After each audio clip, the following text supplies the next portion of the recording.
श्रीराम समर्थ. नाम व विकल्प. नाम घेऊ लागले की विकल्प उठतात आणि ते घेण्याबद्दलची निष्ठा कमी होते. याला काय करावे अशी तक्रार आपण सर्वसाधारणपणे करतो, पण असे होण्यातच नामाचे महत्त्व प्रस्थापित होते हे आपल्या लक्षात येत नाही. मनुष्य नाम घेऊ लागला की विकल्पांना असह्य होते आणि आता हा नाम घेऊ लागला, आता आपली धडगत नाही अशा धास्तीने त्यांची चळवळ चालू होते आणि मनुष्याला नामापासून परावृत्त करण्याचा ते प्रयत्न करतात. विकल्प हे अति सूक्ष्म आहेत.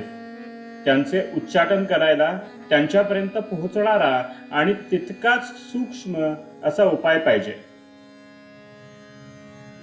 तो उपाय म्हणजे भगवंताचे नाम. एखाद्या बिळात सर्प शिरला तर त्याला बाहेर काढण्याकरिता त्याच्यापर्यंत पोहोचून त्याला तिथे राहणे असह्य करेल असाच उपाय करणे जरूर असते.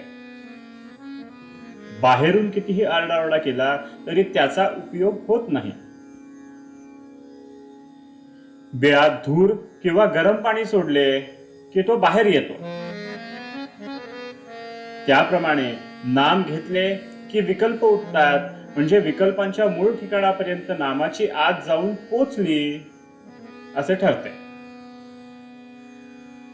मग नाम घेऊ लागल्यावर विकल्प येऊ लागले तर गांगरून न जाता हे सुचिन्ह आहे असे समजून विकल्पांच्या उच्चाटनाची गुरुकिल्ली मिळाली अशा जाणीवेने जास्त आस्थेने नाम घेण्याचा निश्चय करावा. हाच त्याला उपाय. नामाबद्दल सुरुवातीला सर्वांचीच वृत्ती साशंक असते, पण आपण सतत नाम घेत गेल्यानेच विकल्प कमी होतात. कोणतीही गोष्ट अभ्यासानेच साध्य होत असते. आज खरी भक्ती नाही म्हणून भगवंताचे स्मरण नाही, आणि भगवंताचे स्मरण ठेवण्याचा अभ्यास केल्याशिवाय खरी भक्ती येत नाही.